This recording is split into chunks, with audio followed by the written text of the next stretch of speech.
El padre José Camaño es vicedecano de la Facultad de Teología, es sacerdote diocesano de la Diócesis de San Nicolás, profesor titular de Teología Dogmática 1 en esa casa de altos estudios, es también presidente de la Sociedad Argentina de Teología, que nuclea numerosos profesores y especialistas en todo el país. Obtuvo el grado de licenciado en Teología de la UCA con una investigación realizada sobre Romano Guardini. Piensen que en Laudato Si hay mucha inspiración del pensamiento de Guardini también. Y años más tarde se doctoró en Teología en la misma facultad con una tesis sobre el conocimiento simbólico de Dios. Ambos trabajos dirigidos por el querido padre Lucio Gera.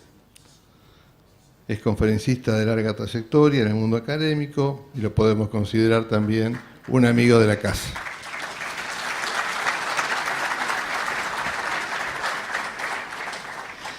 En realidad me da mucha alegría hablar en tercer lugar porque ya han dicho casi todo lo que yo iba a decir. Así que me voy a dedicar a redondear algunas ideas. Quiero agradecerle a Carlos la invitación y yo verdaderamente lo que voy a decir son algunos núcleos que me parecen relevantes teológicamente en la encíclica, que es más mi especialidad. No es menor plantearse el tema teológico en el texto porque indudablemente el Papa quiere plantear una cuestión de sentido. Cuando uno examina el esquema de la encíclica, percibe que la crisis ecológica está vinculada a una crisis de sentido. Este mal uso de los bienes de la naturaleza, que voy a hacer una breve reseña a nivel de la historia del pensamiento, nos muestra que en realidad el deterioro cultural tiene que ver con el deterioro de la noción de sentido. O sea, se ha cambiado la búsqueda del sentido por los espacios técnicos. Basta con pensar la alegría que nos da cambiar el plasma, ¿no? Iba a decir el lavarropas, pero en realidad me resulta un instrumento bastante irrelevante. Pero cada uno sabe, ¿no? O a los más jóvenes conquistar el nuevo celular. Bueno, sí, a los hombres cambiar el auto, ¿por qué no? Nos da una sensación de bienestar.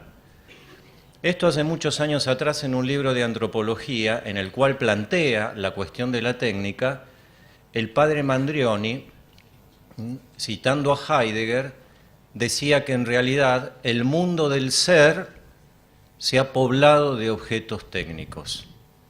O sea, ha habido un cambio de eje en la metafísica. Se ha pasado del problema del ser y del sentido, como los horizontes de felicidad y de esperanza de lo humano, a la posesión ya ni siquiera de la tierra, sino de la técnica, que es en el fondo lo que garantiza la posibilidad de obtener aquello que aparece como la clave para esta que yo le llamo tercera modernidad, de garantizarse esa falsa inmortalidad con la que pretendemos nosotros autoungirnos en este momento de la crisis planetaria, que es el poder.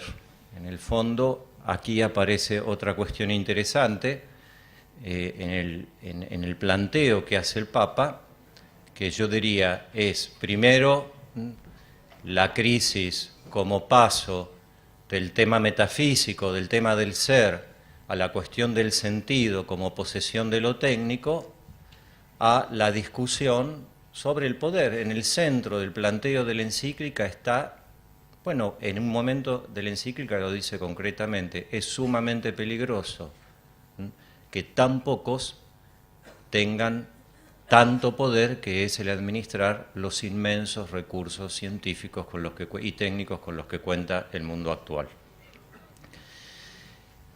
Por lo tanto, el primer elemento del que me parece que es importante llamar la atención es que el planteo que hace Francisco en la encíclica tiene que ver con una cuestión de sentido. O sea, en el fondo, yo me animaría a decir, el Papa está preocupado por la ecología porque es el sedimento emergente más grave de la crisis de sentido en la tercera modernidad. ¿A qué le llamo yo la tercera modernidad? La primera modernidad fue aquella modernidad en la que la razón sustituyó a cualquier otro sistema y a cualquier otro dogma, que fue la modernidad enciclopédica. En el fondo, tenía poder quien sabía un montón de cosas, era trasladar a la revolución industrial el ideal renacentista de conocimiento. El famoso enciclopedismo que todos conocemos de el enciclopedismo francés, el iluminismo, que tenía la gran riqueza de proveernos de una erudición notable y de la que los profesores a veces nos gusta hacer gala. Entonces, ¿vieron cuando uno le piden que escriba un artículo, después competimos con cuál tiene más nota a pie de página? Como si fuéramos, en realidad, lo que obviamos normalmente cuando leemos un artículo son las notas a pie de página para leerlas. Pero bueno, todavía los que tenemos más de 40 años, tenemos ese ideal enciclopédico de conocimiento. Saber es citar, es referir nuestro conocimiento a un montón de cosas que en el fondo son tantas que no las conocemos bien. Porque una cosa era conocer la totalidad de lo que se sabía en el siglo XIII o XIV y otra es hoy. O sea, ni siquiera en el ámbito de nuestras especializaciones sabemos todo lo que se edita, conocemos todo. La segunda modernidad es la reacción a esto, como gran emergente de esta primera modernidad, de la modernidad de la razón, aparece la técnica. La técnica es el gran emergente de la modernidad de la razón, de esa primera modernidad que ya entra en crisis. Es raro la gran inercia que ha tenido cultural como modelo de dominio la tecnocracia, cuando la técnica entra en crisis con la Segunda Guerra Mundial. El Papa hace un pasaje por ese gran drama de la humanidad. Ese ideal del hombre omnipotente desde el conocimiento y desde el dominio tecnológico ya había caído en la segunda mitad del siglo XX. Contra eso hay una gran reacción cultural que es la segunda modernidad, que es una modernidad que se decepciona de ese ideal racional, de ese ideal de la razón, de ese ideal del hombre que conquista toda la realidad con el conocimiento, y empieza a surgir el proceso que llamamos posmodernidad, que algunos entendieron como una superación de lo moderno, y en realidad la posmodernidad es más modernidad. O sea, algunos han llegado a llamarla sobremodernidad. Lejos de ser una superación de la modernidad, la posmodernidad es otra expresión del fragmento al cual somete este último periodo de la modernidad a la condición humana, que es la ruptura entre, podríamos decirlo, la inteligencia y el corazón, el amor y el eros, para mal de los dos, porque algunos dicen, bueno, es la exageración de lo erótico. Sí, pero también es una exageración del amor hiperespiritualizado, sin compromiso político, sin compromiso social, solamente aplicado al mundo de las ideas trascendentes. El amor sin eros es también tan peligroso y disruptivo de una auténtica humanidad como el eros sin amor. En general, nosotros, sobre todo mi gremio, hemos insistido más en el eros sin amor, ¿no? Bueno, cada oficio tiene sus problemáticas. Pero bueno, el amor sin eros no atrapa a nadie. O sea, el amor sin eros es el amor sin pasión, sin compromiso. Y ese aspecto disruptivo del amor también es un elemento de la segunda modernidad. Por eso es tan difícil, todos hablan de la crisis del compromiso. Y bueno, nadie se enamora de algo de lo que no pueda apasionarse, de lo que no pueda dar la vida. O sea, adquirir el sentido profundo de una realidad incluye también una erótica de ese sentido y por tanto una dimensión de pasión que nos permite dar testimonio de aquello a lo que nos hemos adherido. En consecuencia, la segunda modernidad, frente a la exageración, si ustedes quieren, de lo racional en la primera modernidad, es la reaparición de una pasión vacía, que en el fondo también tiene que ver con la decepción que produjo ese primer proceso moderno, esa crisis de sentido del primer proceso moderno que fue muy bien expresada por Jean-Paul Sartre en La náusea, ¿no? Cuando como consecuencia en el fondo de la muerte final del sentido, porque Nietzsche no solo anuncia la muerte de Dios, cuando Heidegger comenta a Nietzsche dice, bueno, los cristianos están muy preocupados, dice Heidegger, porque Nietzsche mató a Dios, pero en realidad el problema de Nietzsche, dice, es que es el gran profeta de la caída de los horizontes de sentido. El gran sentido anterior a la modernidad, el único sentido con el cual se articulaba toda la realidad, era ese nombre monumental que es Dios. Pero ahora Nietzsche avisa, dice Heidegger, que no solo no hay Dios, sino que tampoco hay ser. Y por eso Sartre en el fondo dice, bueno, existir es una náusea, es una pasión inútil, es simplemente la aplicación de la libertad a construir algo que en el día que llega a su cenit, morimos. Por eso la segunda modernidad es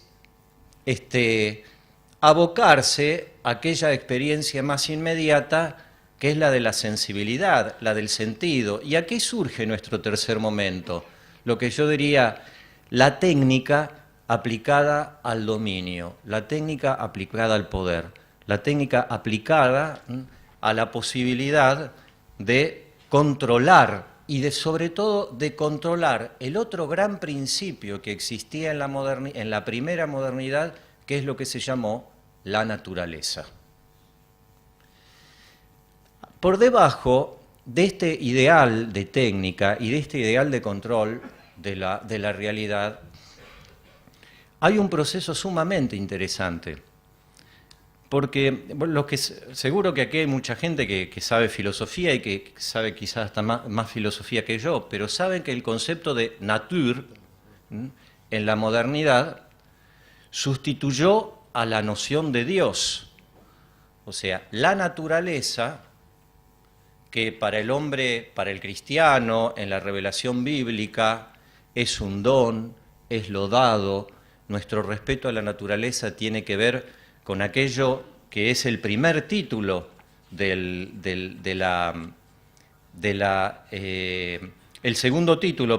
primer título más específicamente teológico del documento que hoy nos reúne, el Evangelio de la Creación. En el fondo, la dignidad de la naturaleza tiene que ver con que procede de Dios.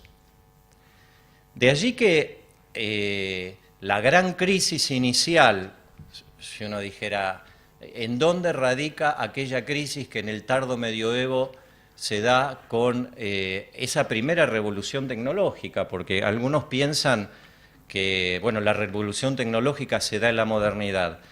Ya Santo Tomás piensa la teología en debate con las ciencias. Si ustedes tienen ganas de hacer una tarea, llegan a sus casas, la mayoría no tendrá la Suma Teológica en la biblioteca, pero bueno, por ahí hay alguna persona que le gusta coleccionar objetos raros o que le interesa la ciencia oculta, entonces se inclinó hacia la teología en algún momento de su vida.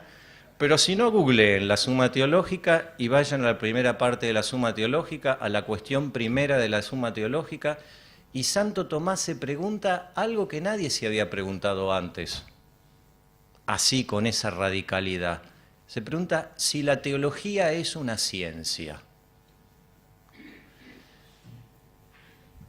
La verdad, si ustedes me preguntaran a mí si la teología es una ciencia, yo hoy les diría que es un debate irrelevante.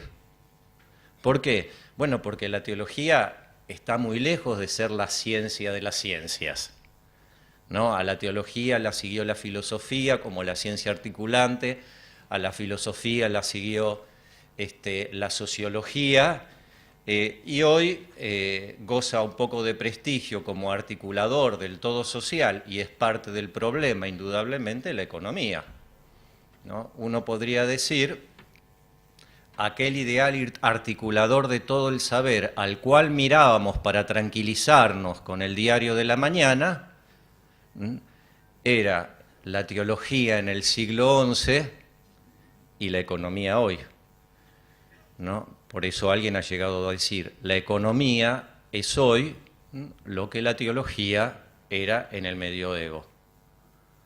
O sea, a nosotros nos preocupa de un modo desbordante y desmesurado, como articulador y yo diría como silencioso asignador de sentidos, no simplemente como asignador de cierto bienestar lógico que todos buscamos y que todos necesitamos para vivir con cierta alegría y con cierta paz.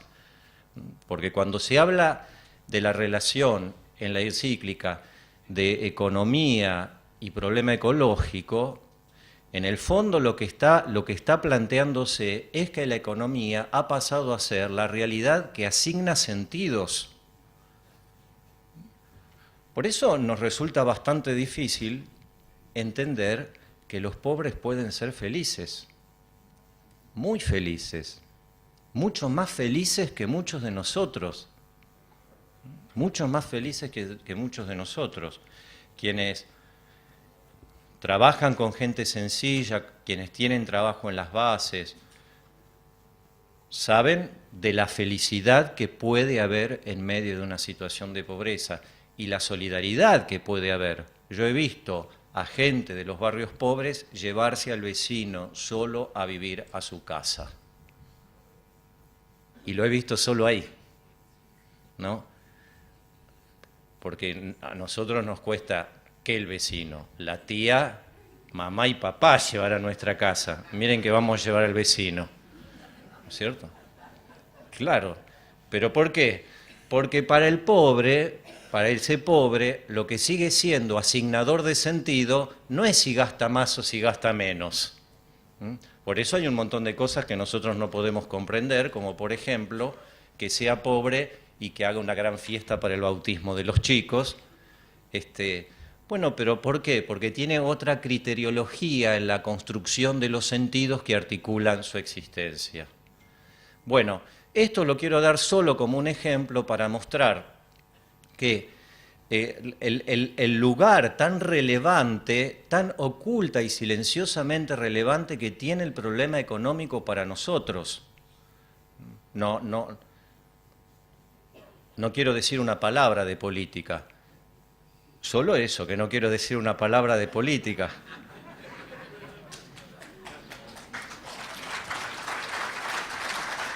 Bueno.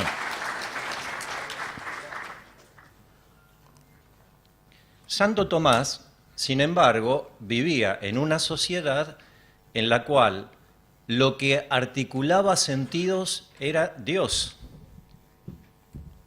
Entonces, es menester que se pregunte si la teología es una ciencia. ¿Por qué?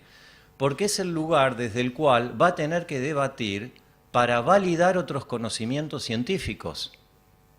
Santo Tomás, ustedes saben que es el primero que organiza lo que se llama el pensamiento escolástico. Esto significa, ya no es un monje que enseña teología para un grupo de monjes, iba a decir piadosos monjes, pero los monjes medievales, digamos, eran muy batalladores, porque además de ellos había dependido en gran medida la articulación de la cultura europea, Así que no imaginemos unos hombres seráficos, tampoco el nombre de la rosa, pero bueno, eran hombres con todas las letras.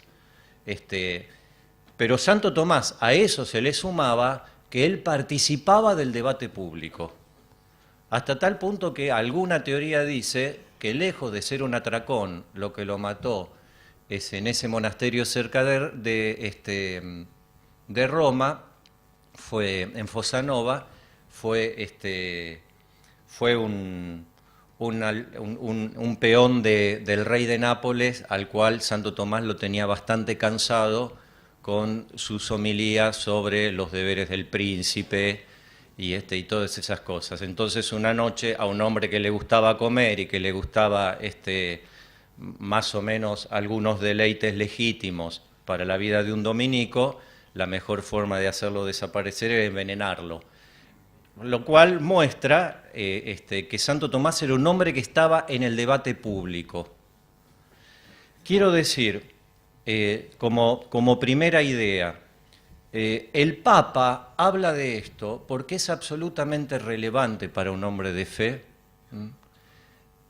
la cuestión del sentido. Y el problema ecológico revela dramáticamente una crisis de sentido reducida a la problemática económica. Yo diría, como síntesis de esta primera cuestión, esto que me parece sumamente importante y que me parece que es clave y difícil, porque realmente creo que el sistema capitalista actual unge a la economía con capacidad asignadora de sentido. Por eso la propuesta del Papa es hermosa, es extraordinaria y yo diría tiene hasta una mirada contemplativa sobre la realidad humana y sobre la naturaleza. Pero él también en un punto de la encíclica dice: es casi imposible bajarse de este barco. ¿No? Como si la encíclica es esperanzadora y al mismo tiempo nos deja pensando en silencio, ¿no? Porque todos nos entusiasmamos con su lenguaje. Pero, ¿qué vamos a hacer? Porque la mera realidad de la tecnología como uso, ya la tecnología no es más un uso y un medio. Les voy a decir un ejemplo. Hace un tiempo yo estaba en la casa de un hermano mío y entra y estaba sentado en mi computadora portátil en el Facebook. Y entra, yo pensé que uno de mis sobrinos estaba en la casa y entonces entra a la lista de la gente de Facebook este sobrino, ¿no? Y entonces me pongo a hablar con él por Facebook y le digo: pensaba que estabas acá en tu casa. Estoy en mi casa, dice. Le digo: espera que voy a tu pieza. ¿Y para qué? Me dice. Y para hablar, y si es lo que estamos haciendo. Para mí el Facebook era un medio, para él era un ámbito de existencia. Para los que tienen menos de 30 años, la tecnología no es un medio. Para nosotros es un medio. Capaz que alguno de nosotros hasta puede llegar a vivir sin celular. No estoy muy seguro, porque además hay un montón de estudios que dicen que los que somos más grandes nos volvemos más rápidamente adictos, ¿no? Nos volvemos, pero la tecnología, y esto el Papa lo dice también, ya no es un medio, es un ámbito existencial. En este sentido, uno puede plantearse que forma parte del tejido de la ontología, de lo real. Ya no es válido analizar la realidad y la tecnología. Y este es el gran planteo ético que en el fondo se plantea acá. ¿Cómo hacemos para bajarnos de ahí? O sea, ¿Cómo hacemos para llenar esta nueva constitución de la realidad de valor ético? ¿Y por qué planteo la cuestión tecnológica con tanta importancia? Porque a ninguno de nosotros se nos escapará que justamente este espacio que forma parte del tejido de lo real es en gran parte el responsable de la crisis ecológica, ¿no? La crisis ecológica tiene que ver en la propuesta que hace el Papa con una crisis de sentido que va prendida de dos temas. Por un lado, la asignación de sentido desmedido a la cuestión económica y por otro lado, el desarrollo tecnológico desmedido como posibilidad de obtener aquel bien preciado que asigna sentido, que es la posesión de la mercancía, que nos da por último lo más preciado y más deseable de todo en esta tercera modernidad, más que la plata, y es el poder, ¿no? El problema ecológico finalmente plantea en el Papa la exigencia de examinar algo que este autor, como dijo Carlos, yo hice mi tesis, la primera tesis, la de maestría, la de licenciatura especializada sobre Guardini, y sobre lo que voy a decir algo sin querer alargarme mucho, para que no se alargue también el encuentro, pero que es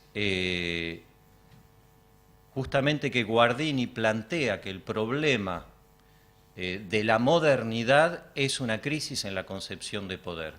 Lo plantea en dos libros, en uno que se llama El Poder, que les recomiendo leer porque parece escrito hoy, y otro que se llama El Ocaso del Tiempo Moderno. Y tiene una tercera advertencia en un libro que se llama El Mesianismo en la religión y la política, que dice que en el fondo el problema del hombre moderno es volverse Mesías, o sea, cada uno de nosotros volverse omnipotente frente a la organización de la realidad. Quiero decir una segunda cosa. ¿Tengo 5 minutos más? Exactamente. Ahí está. En los números 10 y 12, 84 y 86, el Papa pone el centro en lo que podríamos decir una de las motivaciones espirituales y teológicas de la encíclica, que es una figura a la que el Papa cita explícitamente en el documento, que es San Francisco de Asís. San Francisco de Asís, en el imaginario nuestro popular, goza, un muchacho me dijo, qué bien que Francisco sea tan lo quiera tan a Francisco de Asís, porque Francisco me dice es un santo piola, me dice Francisco así.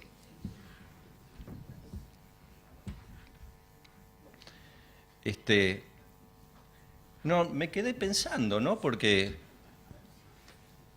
es verdad, nosotros vimos Hermano Sol, Hermano Luna, ¿se acuerdan? Pero nosotros la vimos, los chicos ahora no ven eso, y salía un santo piola de ahí, digamos, ¿no?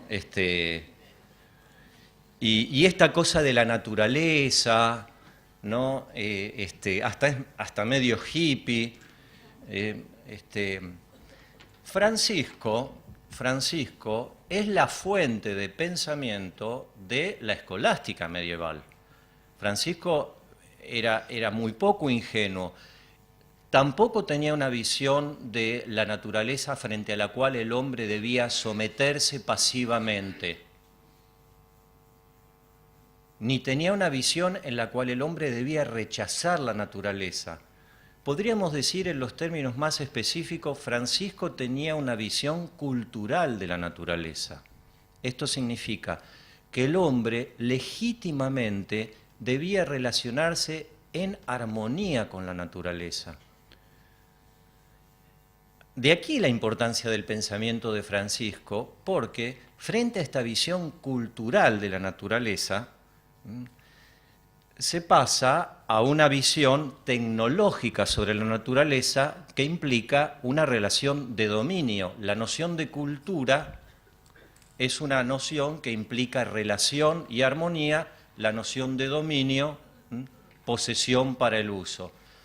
Y esto es muy importante en el texto porque Francisco plantea esto en un momento en que en el medioevo había algunas posiciones que rechazaban de cuajo la dignidad de la naturaleza y la posibilidad del hombre de relacionarse satisfactoriamente con la naturaleza. Francisco es un hombre afecto, yo podría decir, hasta la experiencia de la belleza visual. Él invita, por ejemplo, a construir, es el primero que en la Gruta del Grecio construye un pesebre y dice, dejémonos iluminar por la visión de estas imágenes. Para él los sentidos, la experiencia sensible, tiene un valor que para toda otra mística medieval no tenía. Él ve la naturaleza como algo redimido. Él ve la naturaleza como una fuente de la que el hombre aprende lo que Dios le quiere comunicar y le quiere transmitir. De allí que la palabra de Francisco acá no nos invita a una contemplación ingenua de la naturaleza, sino a preguntarnos cómo volver a unir técnica y cultura. Y yo diría, cómo subordinar la economía a espacios de sentidos que la iluminen, que la humanicen y que sobre todo la pongan como un instrumento que pueda responder al otro gran tema que se deriva de la crisis ecológica, que es y aquí utiliza una expresión que utilizó en Evangelii Gaudium, el clamor de los pobres. Por eso me parece que esta encíclica, si Evangelii Gaudium anticipaba en las tensiones de toda realidad social alguna de las dinámicas propias de la vida social humana, esta encíclica concretiza todas esas problemáticas en el gran ícono de la crisis de sentido contemporánea, que es la crisis ecológica y su impacto sobre las periferias de la existencia y sobre todo los más pobres. Por eso sí, no Evangelii Gaudium, pero sí, es un documento que él inserta estrictamente dentro del ámbito de la doctrina social de la Iglesia. Bueno, gracias por la atención.